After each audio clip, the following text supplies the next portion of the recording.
is your name. Jesus. So napaka-worthy talaga. And deserve the praise. Worthy is your name. Yeah. So handa na ba makinig ng word ng Lord? Amen! Yeah. Praise God. Napakalakas.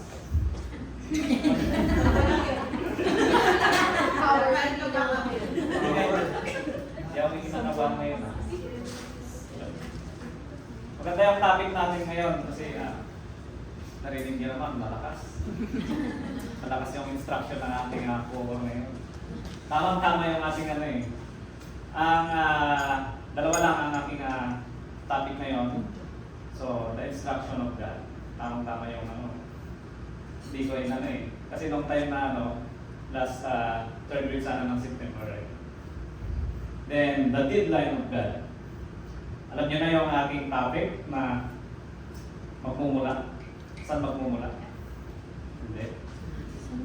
Sino naka-attend dito ng ano? Ng Thursday Bible ano natin? Wala? Wala? Ito lang. Thursday. Eh, Pastor Ray. Wala ko mati na Mating kayo. Wala akong slide. Paano sabihin mo? Hindi. Pero pares lang din naman kami naman. So matatagpuan sa may Bible tayo na hawak. So, ang aking gagamitin na Bible, so Tagalog version sa ASND o ang salita ng Diyos. No? So, ang ating ngayon ay intensified service. Pero ang aking ano is intensify pa rin. About dito sa matatagpuan sa Matthew 25 chapter 25 verse 1 to 11. So alam nyo na yan. Ano yan? The parable of so yung sa Tagalog na lang. So ang 10 dalaga. Sino ang dalaga dito? Kaya ka kami. Yan. So dalawang kulay doon. So sa Tagalog is ang marunong at ang mangmang. Yan. So kung sa aking pinagbulay-bulayan, so the unbelievers and the believers of God. So yung mangmang, so unbelievers. So pwede rin yung mangmang ay magiging paghinikayat natin. Magiging believers of God. Then yung marurunong, siyempre, minsan marurunong na tayo. Minsan overpride na tayo. Diba? So nandun na tayo yung pagiging unbelievers. Pag sobra na tayong yung mag-pride sa sarili. Diba? Have faith in God but not totally surrender yung unbelievers o mangman. O yung marunong, so siyempre, surrender na tayo. Surrender na ba yung ating life kay Jesus Christ or sa ating Panginoon? Amen. Surrender na ba? Amen. Wala kasi Amen. nung isa na. Siyempre. Kaya wait ng baptism. Sino na-baptize na dito? Wala ka, no? Sino? Nagulat pa. Yan, babasahin natin sa chapter 25, 1 verse 1 hanggang 11. So wala tayong slide para ano. So, harap mo na Matthew 25, verse 1 to 11. So hindi mo na yan sa plan. Sorry. Mabuti tayo ng alas 3 kasi wala nang tayong gagawin, di ba? Amen po ba? So ang sarap ng pakinggan o namnamin yung salita ng Lord. Kasi marami tayong matutunan dito sa instruction and the deadline of God. Kasi hindi mo alam ang oras mo ay oras mo na. So hindi mo alam kung magsisisi ka banda ulit. So introduction ko muna. Kung hindi mo alam, ngayon yung last day mo, di ba? So pagdating mo doon sa ano, so yung parable ng kaya sa rich man and the poor man, si Lazarus. Diba? So nagsisi yung mayaman. So ano sabi niya kay Abraham? Ang mga Abraham, paguntay mo si Lazarus doon sa mga kapatid ko. Diba? Kasi doon nagsisisi siya. Natunay yung impyerno. Yan. So doon pa lang yung aking introduction. Yan, basahin natin. Ang talinghaga tungkol sa 10 dalaga. So ito yung marurunong, 5 marurunong at 5 mga hinalimbawa ni Jesus Christ. Ang paghahari ng Diyos sa araw na iyon ay may tutulad sa kwentong ito. May 10 dalaga lumabas na may dalang ilawan upang salubungin ang lalaking ikakasal. So sino yung ikakasal? So Jesus Christ.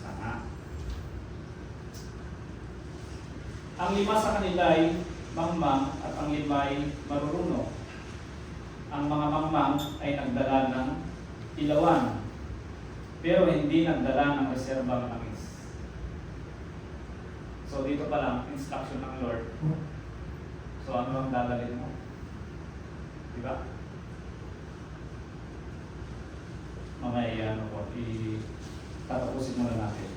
Habang marurunong naman ay nagdala ng reserbang langis para sa kanilang mga ilawan. At tagalan ang pagdating ng lalaking kakasal, kaya ang mga dalaga ay nakatulog sa paghihintay. So kayo ba, inaantok na? Natulog ba kayo?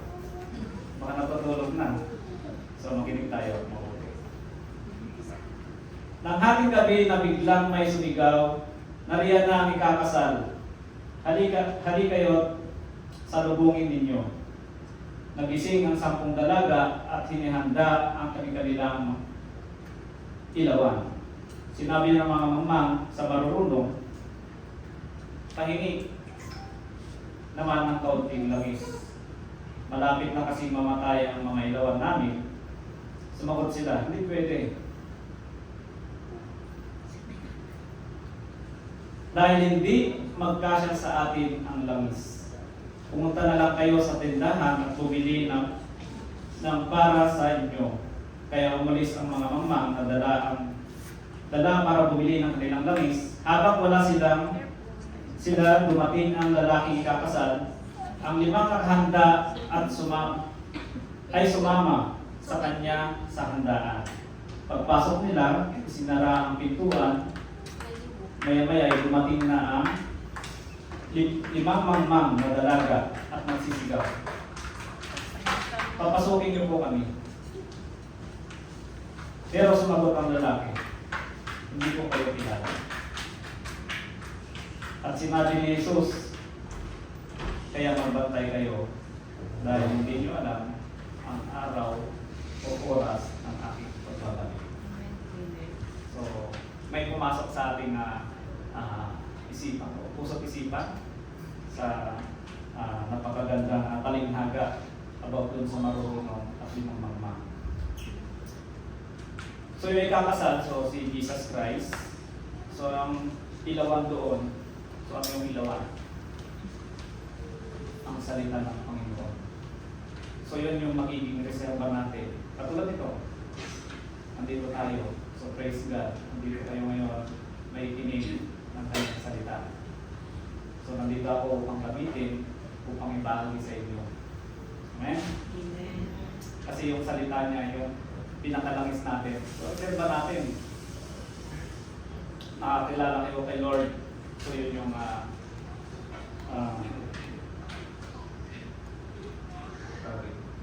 yun yung ilawan.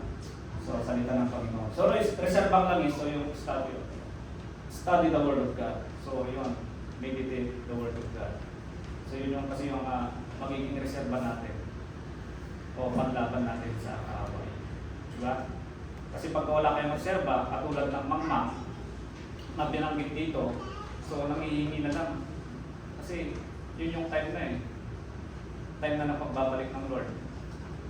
So wala kang may reading. O nameditate ng salita niya, nandiyan lang tayo sa upuan. So ngayon, dati nandiyan din ako bilang isang pakikinig. Ngayon, nandito na ako pang magpagamit sa ating sa ating Panginoon to share the word. Kasi hindi naman binigay sa inyo yung Bible, so hindi naman magbubuklat niya ng isa. Siyang mismo magpapaliwanag. Di ba hindi? Pag binasa niyo araw-araw niya, may pumapasok sa inyo. Kasi pag binasa niyo ulit to, magbabago ulit yung ating di ba? Kasi yung binahagi sa akin ng Lord is instruction. And may kita niyo ulit dito sa ulit. So ano yung para bumili yung mga mangmang, di ba? So tindahan, parang tindahan. So ito, church natin. Yun, tinanong ko lang dito. Kasi bumalik yung mga mangmang upang bumili ng kanilang langis. Kasi kung mapapansin nyo dyan sa labas, kung hinikayat natin sila bilang isang tindahan kung church. Kasi hikayatin natin para sila makakilala din sa ating Panginoong Hesus. Amen? Yan.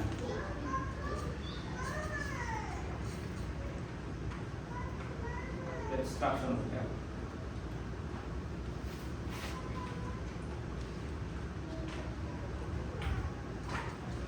Wala na.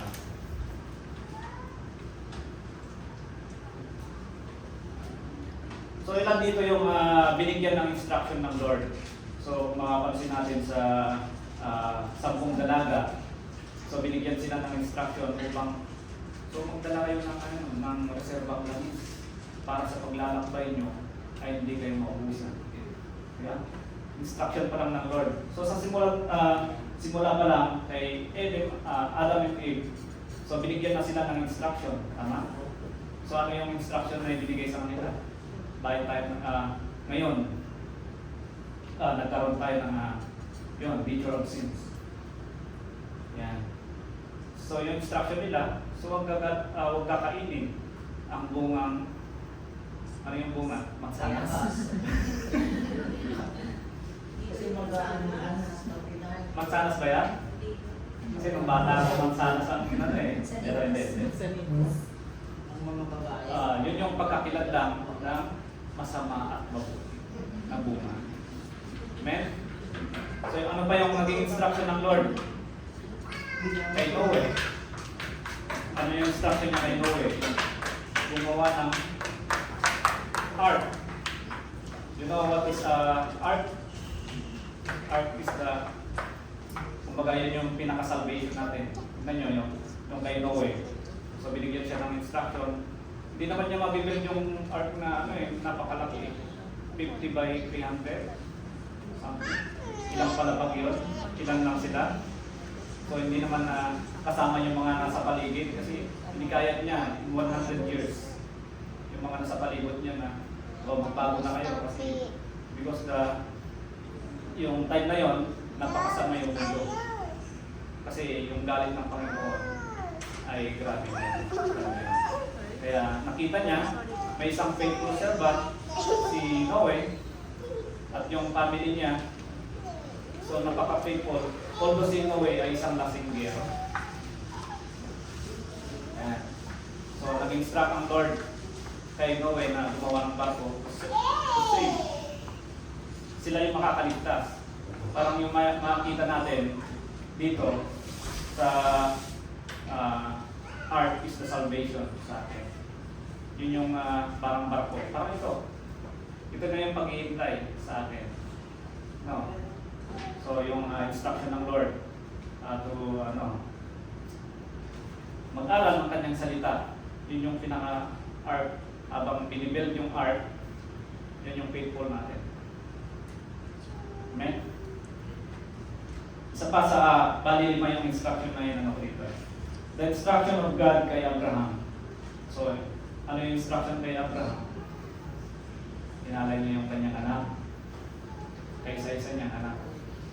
Sino may panganay na dito? Kaya niyo bang i-alay? Di ba napakahirap? Kasi inalay niya eh. Kaysa-isa niyang anak. Nung time na ano na niya. Di ba? Napaka-painful servant. Sana ganun din tayo, no? Pagka in-instruct tayo, katulad niyan, in-instruct tayo ng ating core, mahal na core. Maingay ba ang core natin? Sa pag-instruct. So, ganun din ang Lord. Di ba? Alam mo yung ingay na yun pala, yun yung magpapatatak sa iyong puso na may in-instruct sa akin.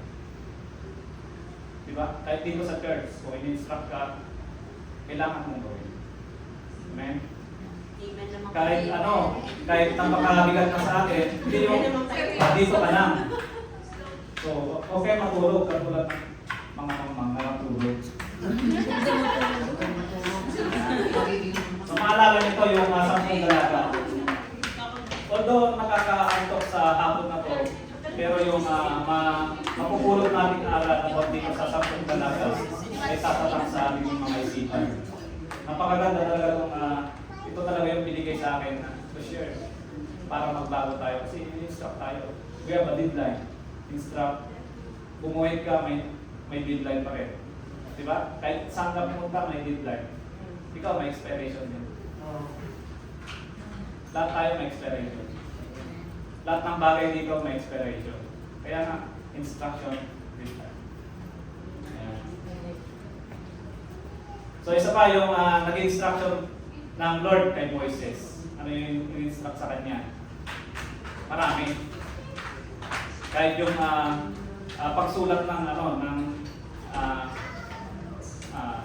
Ten Commandments, even yung yung paghampas ng so hindi niya sinunod. So ano nangyari kay Moises?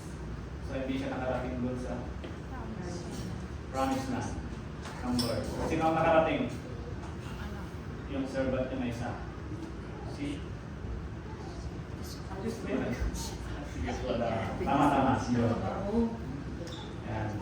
Kaya napaka-importante yung instruction sa atin, even sa ating mga leaders and co-workers. Huwag yung maliitin yung instruction na yan. Kasi pagka tayo ay anger na or pride sa ating sarili, so doon tayo tinatake ng tao. So the last instruction, so alam niyo na ito yung kwento ni Jonah. The instruction of Jonah. So ano yung nag-instruct? Instruction ng Lord kay Jonah to save yung makasalanan ng Nineveh. So bale, tinakbuhan niya.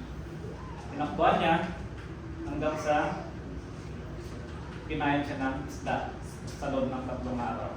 So, parang sa atin, kung tinakbuhan mo ang halimbawa, obligasyon sa'yo, ikaw sis, mag-share ka sa akin sa akin. Tapos, ayaw mo mag-iniwan. Ayaw mo tumayo kasi tapos kinain ka na ng tapos pagdating ng araw, so may pumapasok na sa iyong isipan. Parang gano'n din kay Jonah. So, naisip niya, so, may in-instruct sa akin ng Lord. Kasi yung mga kapwa ko, Hudyo. So, Nineveh. Yeah. Kaya sa atin, yung instruction ng Lord, kaya kailangan natin sundin to make a disciple of all nations. Kaya tatayo tayo dito talaga. Lahat tayo gagamitin ng Lord. Sabi ko. So pagka tinawag kayo ng leader, so alam niyo na, mag-meeting na tayo. Diba? So lahat tayo talaga, sabi nga ni Ninang kanina, yung mga magbibigay ng exhort, so kailangan tumayo. Amen. Yan. Amen. So, ako talaga nung kauna-una ko rin as sharing ng giving or pagsalita talaga, hindi ko rin alam eh. Hindi ko nga alam basahin ang salita ng Lord. Kasi kung hindi mo talaga binabasa, wala kang message. Tama? Sa mga bago natin, so unahin yung basahin talaga. Sa New Testament. Isang So, punta tayo sa the deadline. So, malapit na matapos. Deadline na yan.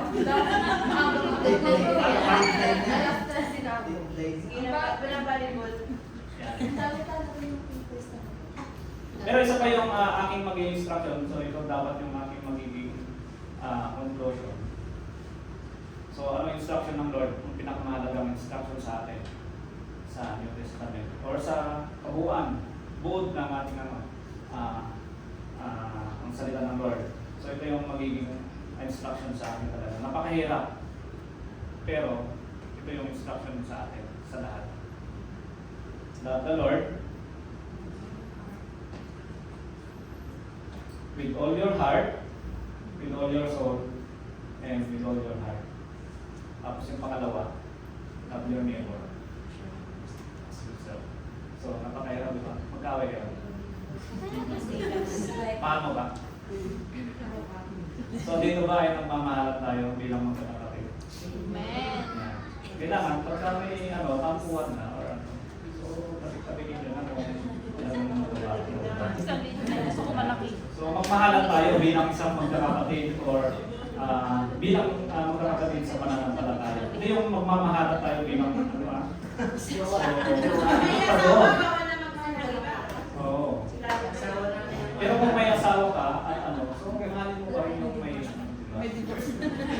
kasi bilang magkakapatid, kasi pagdating mo sa taas, so alam mo ba kung saan napupunta, di ba? Saan pa tayo pumunta? Sa langit. So, siyempre, langit, pero napakahirap. So, tatayo tayo dito talaga sa believer of God. Love your husband daw. Christian.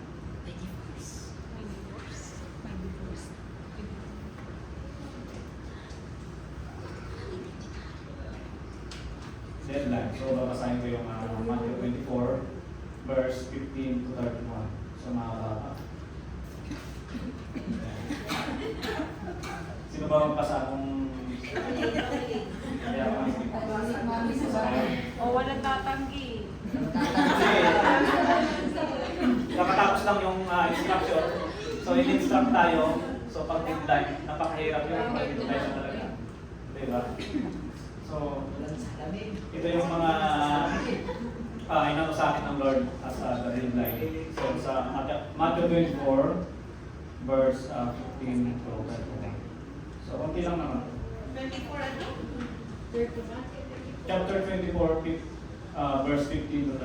15, 21. Pero exam mo na lang, doon na lang sa 29 na verse 15. So ang pagbabalik ni Panginoon natin, Jesus sa mundo. So yun na lang kasayin. Para ma-exit. Kasi medyo makakaya. Pagkatapos ng mga araw na yon, ng matinding kahirapan, magdidilim ang araw. Hindi na magliliwanag ang buwan at mahuhulog ang mga bituin mula sa langit. Ang mga bagay sa kalawakan ay mayayanig at mawawala sa kanilang landas. Pagkatapos makikita sa langit ang tanda ng aking pagbabalik at maghihinagpis ang lahat ng tao sa mundo dahil dito. At nakita nila ako na anak ng tao na dumarating na mula sa ulap at taglay ang kapangyarihan at kalwalhatian sa malakas na tunog ng trompeta at ipapadala ko ang aking mga anghel sa langit. Ang anghel sa lahat ng lugar ng mundo upang tipunin ang aking mga tinili. So, yun. Amen. So, yung pagbabalik niya. Di ba? So, parang sa atin, so deadline na natin ngayon. Pagbabalik. Alam niyo ba na nandito ka pa o nasa ano ka na? Diba? So napakahirap talaga kung hindi ka sumunod sa instruction ng Lord. Kasi deadline na eh. Pag deadline na talaga, so yun na yun. Finish or not finish. Oo. As your papers. Yan. Isa pa sa aking babasahin sa Revelation chapter 22, verse 6, 7, and 12, 15. So malapit na. So ito lang yung babasahin ko lang yung mga deadline ng ano sa akin ng Lord. So, revelation. Ang pagbabalik pa rin ng ating Panginoon. Ito ay sinulat naman ng ating apostol, si John. Sinabi sa akin ng anghel, ang mga salitang ito ay totoo at maasahan. Ang Panginoong Diyos na nagpapayag sa kanyang mga propeta, ang siyang nagsugo ng anghel niya upang ipakita sa mga lingkod niya ang mga bagay na malapit lang mangyari. Sinabi ni Jesus, malapit na akong dumating. Mapalad ang mga sumusunod sa mga pahayag ng Diyos sa aklat na ito. So sumusunod pa tayo sa instruction? Sige nga, kung susundin natin yung instruction ng ating core after this week, kung maalala nyo pa na ikaw ay leaders this coming Sunday, no? Tayo ba? Araw-araw naman yun. Araw-araw naman. So, yung instruction talaga sa amin, even pastor dyan, dito. So, pag in-instruct talaga ako ng kahit leaders or members, talagang susundin ko yan. Kasi nakagawayan ko na kay tatay nung siya ay puriman at magkasama kami. Pagka hindi mo talaga sinunod yun, pipiktusan ka. Kahit pagka nagkikisami ka, pag mali yung pinupukpok mo, yung martilyo niya, ipupukpok mo sa ulo mo. Yes, naranasan ko yun. Kaya lahat ng instruction, simula nung pag ako ay nagtrabaho sa company, nagkaroon leaders, members. Kasi casual ka magiging casual, regular din. At ng leaders. Yeah.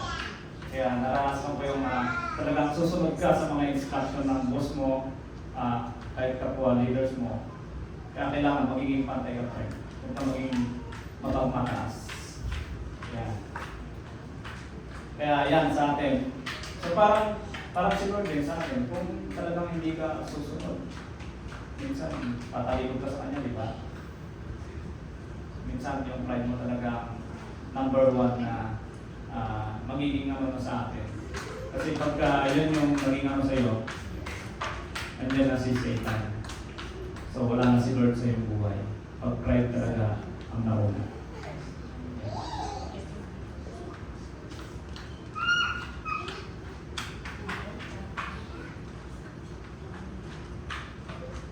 So Revelation chapter 22, verse 12 hanggang 15. So ito yung salita pa rin ng Panginoong Jesus.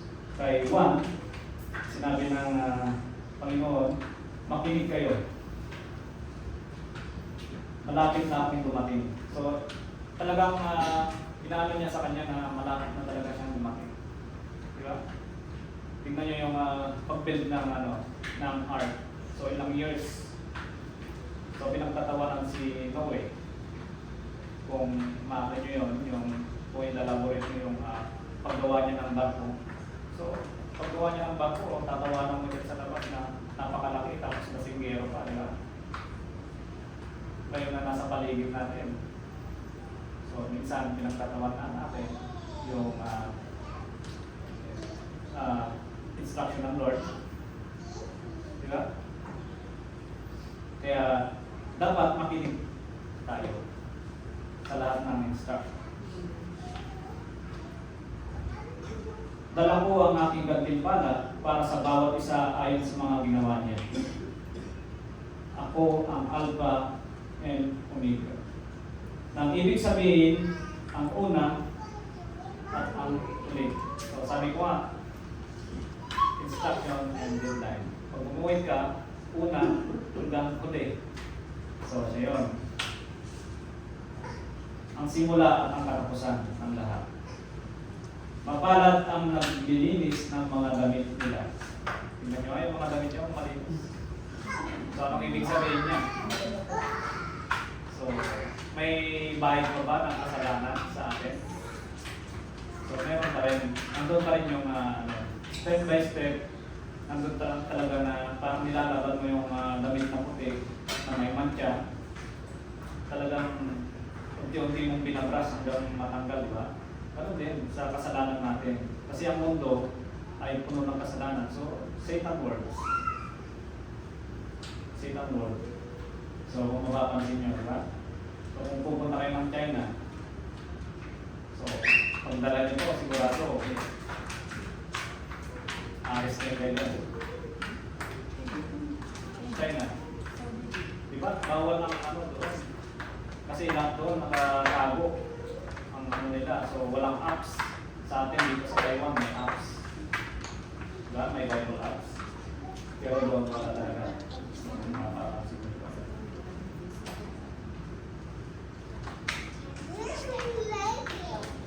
Mapalad ang naglilinis ng mga damit nila dahil papayagan sila makapasok sa lungsod at kumain ng bunga ng punong kahoy na nagbibigay buhay.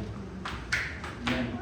Pero maiwasan sa labas ang masasamang tao, mga mangkukulang, mga immoral, mga mamamatay tao, mga sumasamba sa mga Diyos-Diyosan, at ang lahat ng nabubuhay sa kasinungalingan.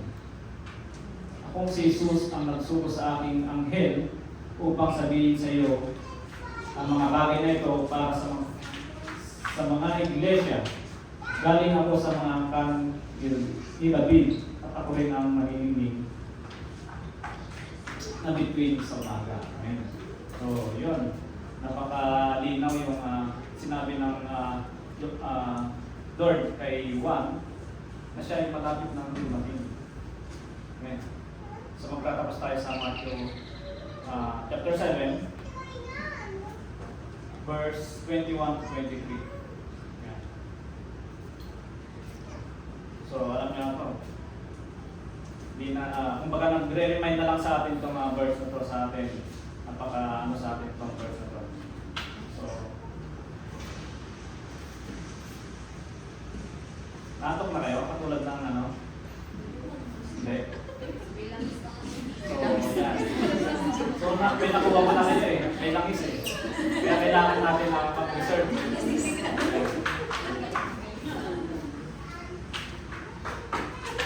Kasi dapat na-share ko na ito ng February ng September.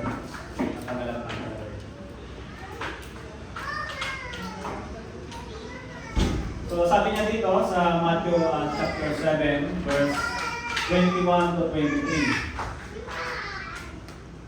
Marami ang tumatawag sa akin ng Panginoon.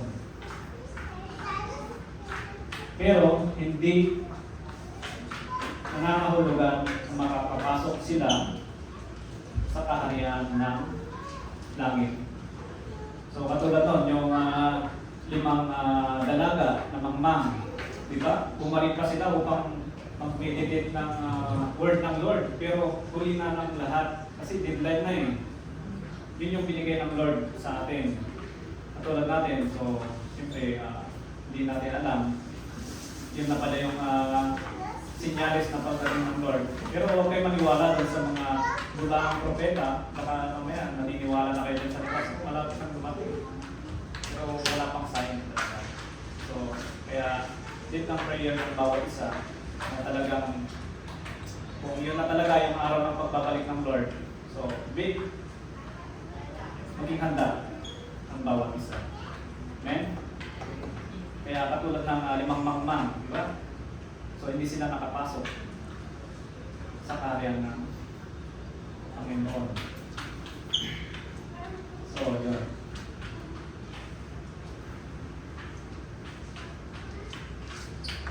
Ang mga tao lang ang sumusunod sa kalooban ng aking Ama na sa langit ang mapapabilang sa kanyang kaharian. Maraming nagsasabi sa akin, sa araw ng pag-upo, Panginoon, lipat ngalan nyo ay nagpahayag kami ng inyong salita, nagpalayas ng masasamang espiritu, gumawa ng maraming himala. Ngunit sasabihin ko sa kanila, hindi ko kayo kilala. Lumayo kayo sa akin, kayong mga gumagawa masama. So, doon nagtatapos yung ating Bible study ngayong hapon na to. So, naway may natulog tayong aral doon sa 10 dalaga o 5 mangmang at 5 marurunong o matatalino. So kayo ba ay matatalino? Ng Lord? So naway naging instruct sa atin ang salita ng Lord at tumatak sa ating isipan. Amen? Ayan. So maraming instruction talaga dito sa Bible kung saan kung mababasa nyo araw-araw. Sino ba ang may devotion araw-araw dito sa atin? Diba? Yung schedule natin, devotion. Dapat na may devotion online tayo eh. Katulad ng Martes sa ating ibang. Kasi napakaganda pagka ikaw ay nangangaral na ng salita ng Lord. Nandun na yung conviction sa iyong puso na talaga mag-share. Mag-share talaga. Yan.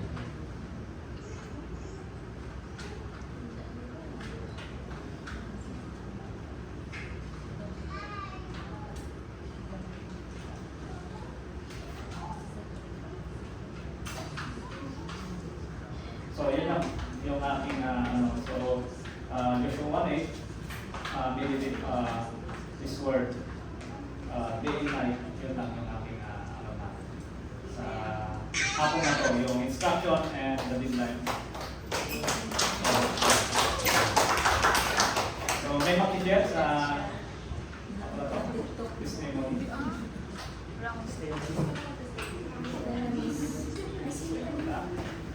Para maaga pa eh. Wala. Instruction. Ikaw na, mag-share. Ayaw mo. Pwede ba? Share ka. Gusto mo mag-share to mates? Para may encourage ang bawat isa na mag-share sa ating Bible study. Katulad dito, ang dami natin, di ba? Praise God. Kasi, Si MJ. Birthday, si MJ.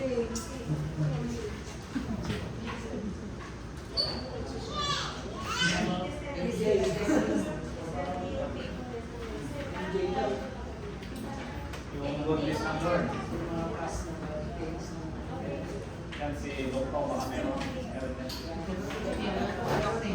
Kasi marami ka na Romilly, i-check mo. Oo, ayaw niya eh.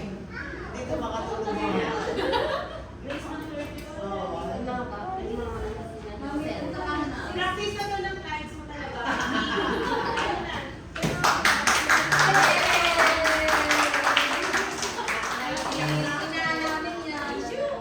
bago natin ipag-pray si ating kapatid mo si Giselle. Giselle tama? Joseph. Para sa kanyang nararamdaman. Kasi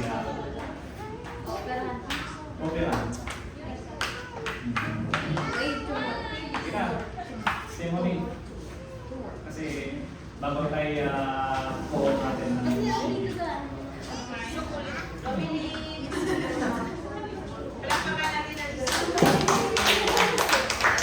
Diyan niya ata yung karugtong.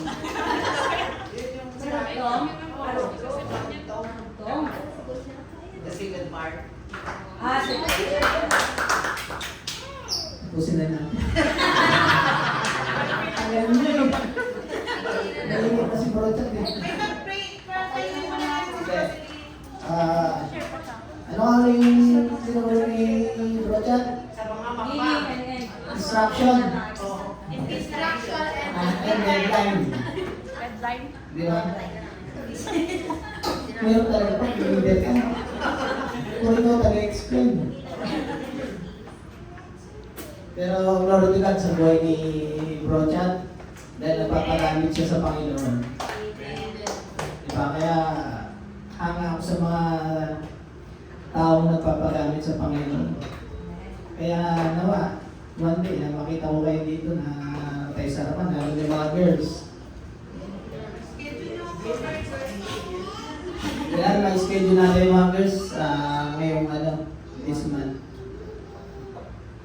Bali, alternate tayo. Doon nga, di ba, sa sinabi ni Brother sa instruction lang. Yung 10 dalaga. Kung titingnan mo yung 10 dalaga na yan, pare-pareha silang naghihintay sa pagdating ng Panginoon. Ibig sabihin, mga ano din yun, mga mananampalataya din yun, mga believer din yun. Kaya Kaso naubusan sila ng langis eh. Kaya sabi niya, be ready, di ba? Sa bandang huli na sinabi ng talata, maging handa kayo kasi hindi nyo alam kung kailan dadating ang Panginoon. Di ba? Na ano talaga, hindi talaga madali yung paglilingkod sa Panginoon. Hindi talaga madali yun. Kasi maraming ano yan eh.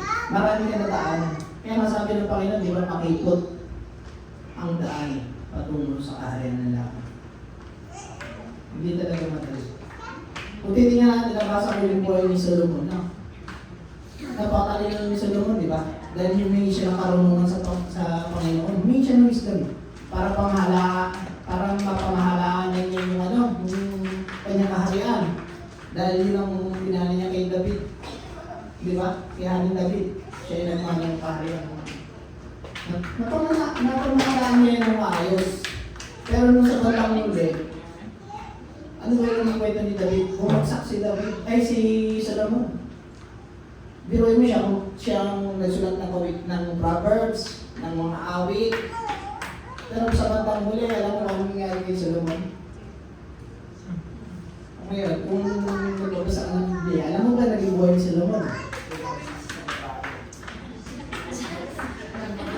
Babae talaga. Ilan yung naging babae ni Solomon? Marami. 700 queen, tapos 300 concubines. Oo. Mga ano sa libo. Yung original niya. Pero ano yung instruction, di ba? Sinabi, ano yung instruction ng Panginoon kay Solomon? Pag siya mag-asawa ng mga meron yung mabanyaga, huwag yung pero ano ginawa ni Solomon? Sa babae. Nung bandang huli, nung tumanda na siya, nanilang siya ng mga nagpangasawa niya. Nadala siya sa mga nagpatayo pa ng templo para sa mga Diyos-Diyosan. Tumalikod siya sa Panginoon sa bandang huli. Yun ang napakahirap doon, no? Yung ang dami mong inilahan sa Panginoon, ang dami mong pag-serve sa Panginoon na ginawa mo. Pero sa bandang huli, loser ka. Pero mahirap. Yung nagsiserve ka sa Panginoon, nag-serve ka na nag-serve, pero sa bandang huli, tumaligod ka. Yun ang napakahirap. Yung sa bandang huli, doon ka pa tumaligod kung kailan dumating ang Panginoon. Katulad yung sa 10 dalaga na diba hindi sila nakinig sa instruction, hindi sila naging handa. Yun yung ano dun yung pinaka-aral dun. Hindi sila naging handa, hindi sila sumunod, yun ang ano dun Nung bandang huli, siguro nalaip sila ng mga alalahanin sa buhay, mga problema, parang nawala na yung faith nila sa Lord. Maraming maraming dahilan kung bakit. Diba yung meron sa atin, di ba? Hindi naman nawawala yan. Kahit dito sa church. Makita mo na lang, ibang kapatiran mo, active na active, pero one day, hindi mo na makita sa church na wala na. Pero wag sana abutan na hindi sila makabalik pagdating ng pagbabalik ng Panginoon. Nawala na yung ilawan. Yung ilawan nila, yung parang yun nga, yung word of God. Kung kasi ang ilaw, ang simple light of the world, Jesus, diba? Kung kasi siya yung ilaw natin Siya yung, kaya parang, diba, dapat tayo rin yung mag-ilaw na sa libutan. Kasi tayo yung mga nakakilala sa Panginoon. Pero pag nawala na yung ilaw sa atin, ano nangyari? O kayo yung maging asin. Diba? Yung pero pag nawala na yung alat, ano pa yung silbi nun? Wala na yung alat. Hindi yung yung putok alat. Yung alat, di ba? Parang nawala na yung passion mo. Nawala na yung pag-ano sa Panginoon. Nawala na yung gana mo. Parang gano'n, wala na yung gana mo sa pagsiserve sa Panginoon. Bakit? Ba't nawawala? Di ba dahil sa kasalanan? Di naman nakakapaglayo sa atin sa Panginoon, di ba? Yung kasalanan. Kaya sabi ni Jesus Christ, be ready. Dahil hindi mo alam kung kailan darating ang Panginoon. Kasi alam mo, hindi mo rin nga alam kung kailan ka mamamatay. Diba? Kasi ang daming distraction talaga sa paligid.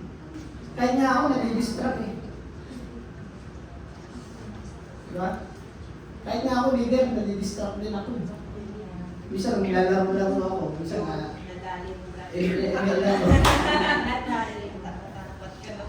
Kaya minsan pinag-aaway ng misis ko.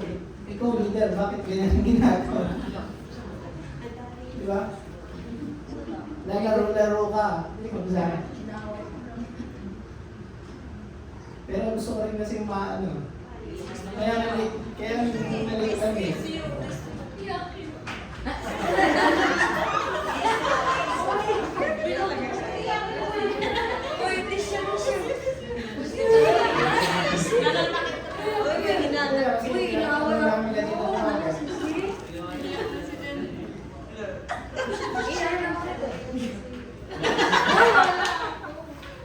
Kasi nga, si Solomon napakatalino, napakakulong na tao, di ba? Pero sa bago wala yung ano mo eh, karunungan mo eh. Ay, nag-picture ka dito, mag-scroll ka dito. Pero pag nag-distract ka na maaway, di ba, wala lahat yun. Sayang ang pinag-agapan mo. Sayang po, sasabi mo na Panginoon, dahil di mo alam, di mas makalawang buhay. Ako nag-i-repeat ako kasi yung buhay sila mo talaga. Sabat lang ako kinapita na sa dami niya isinulat na salita. Napakatami yung isinulat. Di mo yung awag. Pulot wisdom yan. Siya yung pinakamatalino tao. Sa kasaysayan ng Biblia. Kaya sa kanta kami bumagsak si Solomon.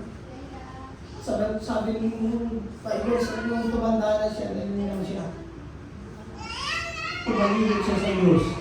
Sinumba siya sa mga Diyos na napangasaway. Pinatayo ang patnuhin, templo. Ay yung ano sa Panginoon, pinili siya ng Panginoon. Tayo, pinili tayo ng Panginoon. Pero nasa sa atin pa rin yun. Ipagkakuli kung tayo ba magpapatuloy. Yung faith ba natin, hanggang mo kailan ba natin yan? O minsan mawawala na yung faith natin sa Lord.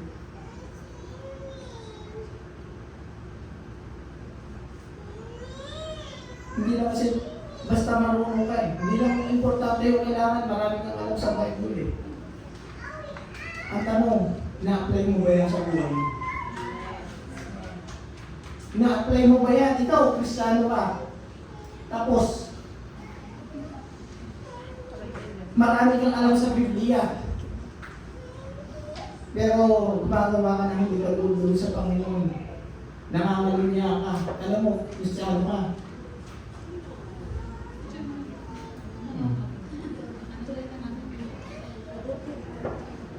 Maraming, kung sa Corinto,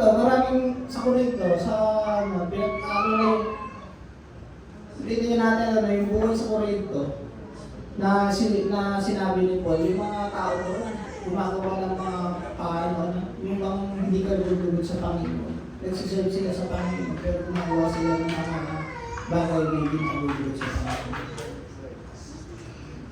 Sa Corinthian Church.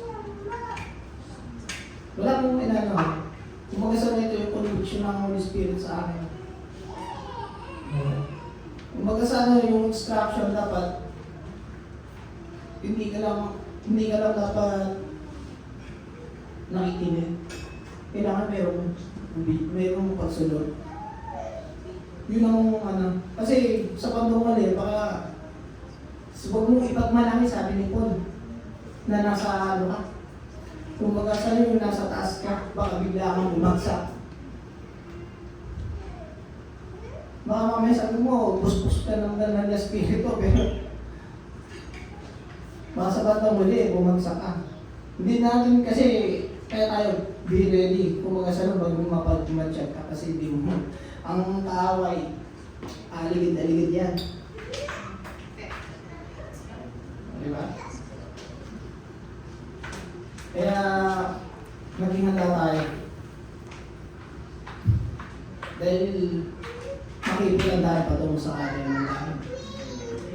Hindi po ako nananakot ako sabihin nyo, kayo madali talaga maligtas ha. Pinaghihirapan po yan. Yung sinasabi nito, wala ka nang gagawin. Ligtas ka na eh. Oo talaga, hindi mo ba i-workout yung salvation mo? Pino-workout po ang kaligtasan. Ano, gusto mo, easy lang. Tapos ligtas ka na kasi ginagawa si Kristo. Eh, yun nga eh, nagpangaral na salita ng Diyos eh. Panginoon, sabi mo, di ba? Yung Panginoon.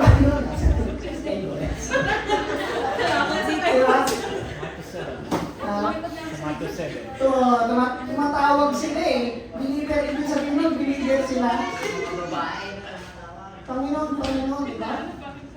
Nagpangaral kami. Nagpangaral kami ng iyong salita. Gumawa kami ng mga himala sa iyong pangalan. Nagpalaya sila ng mga demonyo. Pero hindi sila pinapasok ng Panginoon. Diba? Ibig sabihin yun, mga believer sila eh. Ang masakit doon, naglingkod ka, naghirap ka sa pagsisab-sab. Pero sa bandang huli ka na, sa impyerno ka pa rin. Hindi lang masakit.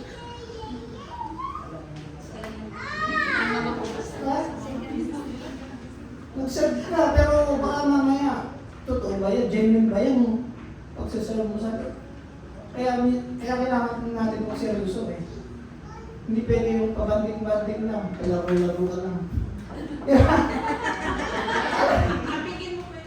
Kaya nga, alam ko naman eh, kaya aminado naman ako lang, pero hindi ko nakakalilinaw. At conviction din naman sa akin ng Holy Spirit. Dahil minsan talaga, parang gusto ko mag-ano, tinitip. Nilaro-laro, kaya yun ang gagaawayan namin ng miss. Baka mamaya eh, yung maging dahilan ng hiwalayan namin. Ang hirap naman, no? Pareho Kristiyano, tapos dahil lang sa games, dahil lang sa email, nag-iwalay kayo. No? Tapos, yung binigay sa atin ng wisdom ng Lord, yung conviction, yung Holy Spirit na ibinigay sa atin, hindi natin, in-ignore natin para si Solomon. In-ignore. Hinayaan natin yung gusto natin, yung flesh natin. Katulad ni Solomon, nagkasama siya ng napakarami. Diba? Inuna niya yung sarili niya, yung flesh niya, hindi siya nakinig sa instruction ng Lord. Kaya nung bandang muli, nung matanda na siya, sumamba siya sa mga Diyos-Diyosan. Nang napakasakit ang dami sinulat sa Bible. Pagdating sa uli, bumagsak siya dahil hindi na naging maganda ang relasyon niya sa Panginoon nung tumanda na siya. Yun ang sinabi ng Bible. Hindi bumabasa ko. Hindi daw katulad ni David. At kahit nagkasala si David, di ba? Adultery. Napangasawa niya si Bathsheba. Ipinapatay ni David, yung asawa ni Bathsheba, na si Uriah, yung tauhan ni David. Kaya naging adultery kasi nagustuhan niya si Bathsheba, naliligo doon sa kasi si Haring David sa may templo niya, nakita niya naliligo, natukso.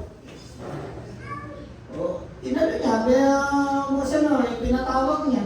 Hanggang sa may nangyari sa kanila, hanggang naging martyr niya si David, hinayaan niya si David sa labanan. Pinagmula niya para mamatay. Pero ibig sabihin, parang intensyon na niya yun, murderer na yun.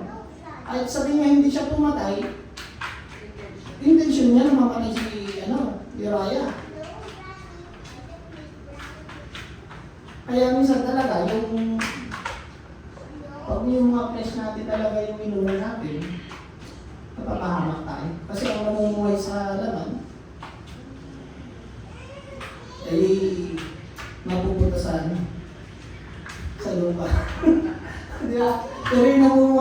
spirit, oh.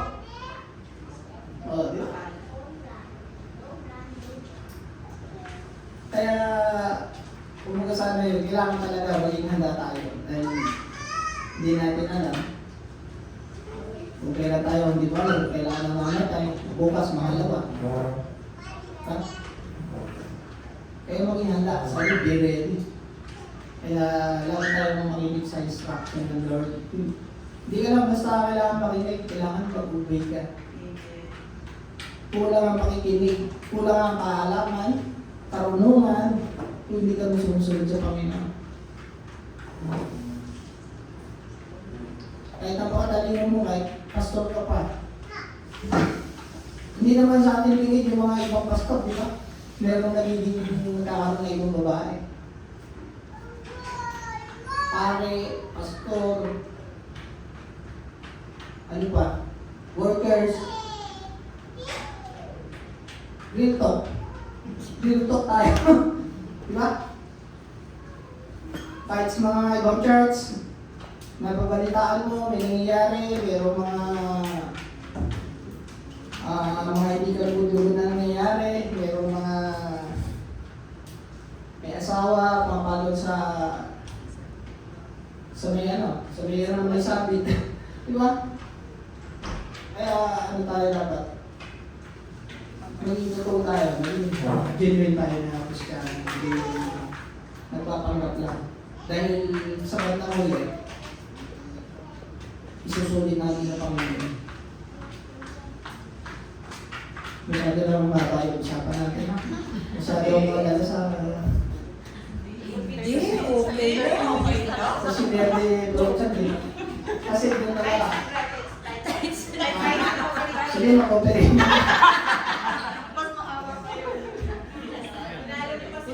Ano, meron bang gusto mag-testimony sa atin? Janine, testimony ko. It's your time. It's your time. Nararamdaman namin. Wala. Ano ba? Janine, inabas mo yan. Wala na. Hindi ka makakatulog. Uy. Alam kong magana. Ako lang yata ang tinamaan. Pero talaga, tinamaan talaga. Talagang familiar din talaga yung kumbaga sana yung nire-review ni Lord sa akin.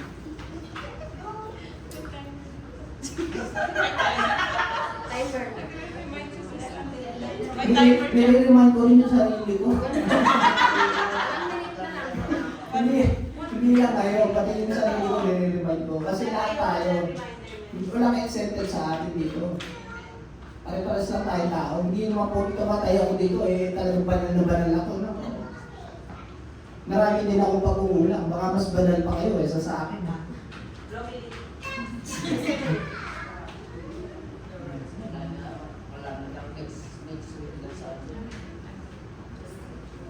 Pero bilang leader, di ba?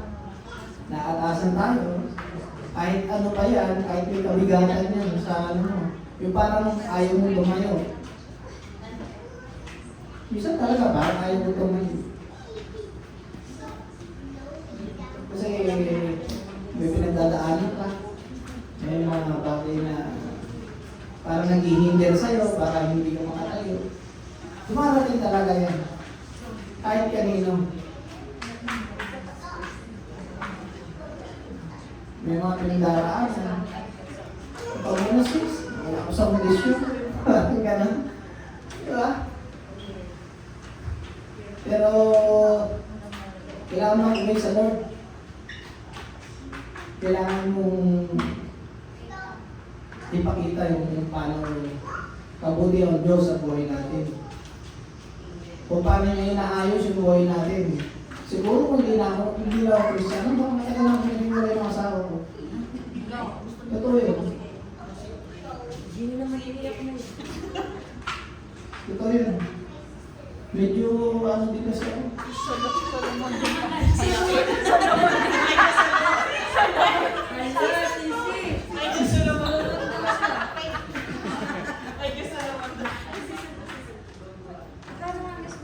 Ano yung second preaching?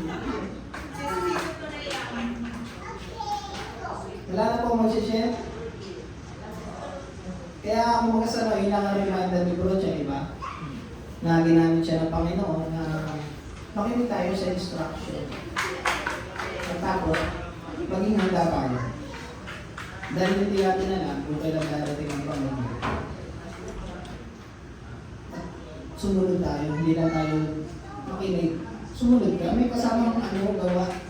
With action. Faith without action is dead, di ba? Patay ang pananampalataya ko kung walang palakit na Lord. Let's talk, no. Diba? Bok-bok-bok tayo. Sa mga kapatid, di ko na. Sa Lucid. Kasi, sis. Get ka sa States. It's your turn. Nakita mo pa kids. Last Ikaw, mag-pray sa Pag-pray siya.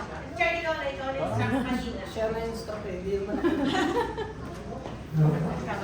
Narinig ka sa instruction.